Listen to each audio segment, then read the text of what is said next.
2 ठिकाणी अद्याप पाणी आहे, ज्याच्यामध्ये सायन्स चुनाभट्टीला पाणी आहे आणि दुसरा LBS रोडला आहे.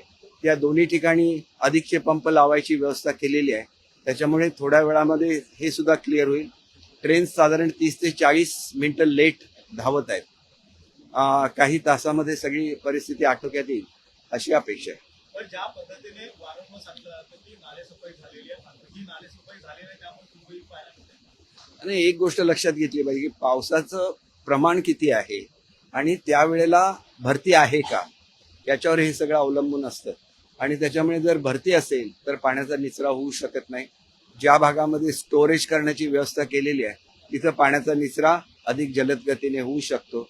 तरी पण मुंबईमध्ये सर्वत्र पंप तयार ठेवलेले आहेत.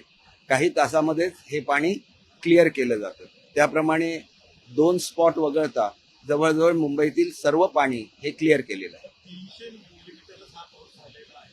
या 300 मिलीमीटरच्या पावसामध्ये त्यामुळे कुठेच नालेसफाई झाली नाही असं विरोधक बघा, पाऊस किती इंच पडला ह्याच्याऐवजी किती पिरियडमध्ये पडला ह्याला महत्व असतं, त्याच्या इंटेन्सिटीला महत्व असतं. आणि त्या इंटेन्सिटीने तो पडला तर मग निचरा होण्यामध्ये जर हायटाईड असेल तर अडचण निर्माण होते. त्याच्यासाठी पंप बसवलेले आहेत. आपण बघितलं की एवढ्या कमी वेळामध्ये पूर्ण परिस्थिती कंट्रोल खाली येणं ही सुद्धा एक सर्वांनी कौतुक करण्यासारखी बाब आहे. आणि त्याच्यामुळे अधिकची काळजी ही पुढच्या काळामध्ये सुद्धा घेतली जाणार आहे. महानगरपालिकेच्या तिजोरीतले पैसे खर्च केले जातात मात्र मुंबईकरांना सुविधा मिळत नाही अशा पद्धतीचा देखील एक आरोप होता. नाही, असा आरोप करण्याचं काहीच कारण नाही. कारण मुंबईची परिस्थिती अशी आहे की मुंबईच्या शेजारी समुद्र आहे आणि त्याच्यामुळे पाण्याचा निचरा व्हायचा असेल तर भरती ओहोटी आणि ज्या इंटेन्सिटीने पाऊस पडतो या दोन्ही गोष्टी महत्वाच्या आहेत. मुंबईला पूर्णपणे कंट्रोल रूम आहे आणि या कंट्रोल रूम मधून सातत्याने सगळं मॉनिटरिंग केलं जातं. मी आता सुद्धा आपल्याला सांगितलंय की काही ठिकाणी आता नद्यांचं पाणी भरलेलं आहे, जसं महालक्ष्मी अडकलेली आहे.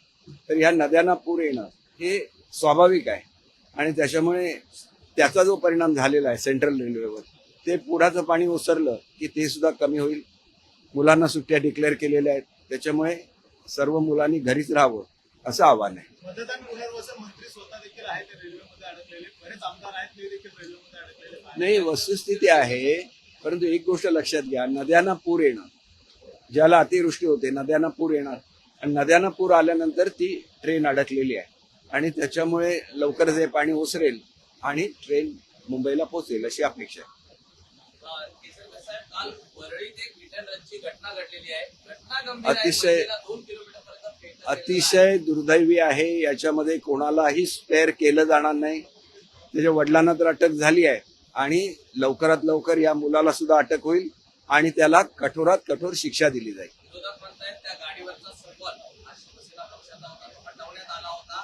कुठेतरी एक गोष्ट असं आहे बघा, तो कुठल्याही पक्षाचा पदाधिकारी असून दे, म्हणजे त्याचे वडील, त्याला स्पेअर केलं जाणार नाही. स्वतः वडिलांना सुद्धा अटक झाली आहे. त्याच्यामुळे ती व्यक्ती असते, व्यक्ती म्हणजे पक्ष नाही. आणि व्यक्तीवर कारवाई झालेली आहे. मुलावर सुद्धा 100% कारवाई होणार. मला विशेषतः कोळीवाड्यातल्या लोकांचे आभार मानायचे आहेत की त्यांनी कुठल्याही परिस्थितीमध्ये संयम बाळगला आणि त्याच्यामुळे हे प्रकरण हँडल करणं पोलिसांना इझी झालं. एक शेवटचा प्रश्न आहे. 24 तास उलटलेले आहेत, आरोपी अद्याप सापडलेला नाहीये. जर का त्याने मद्यप्राशन केलं असेल तर त्याचा रिपोर्ट नेमका कसा आता नाही, हे बघा, मी आपल्याला एकच गोष्ट सांगू इच्छितो की हे सगळं पोलीस हँडल करणार आहे.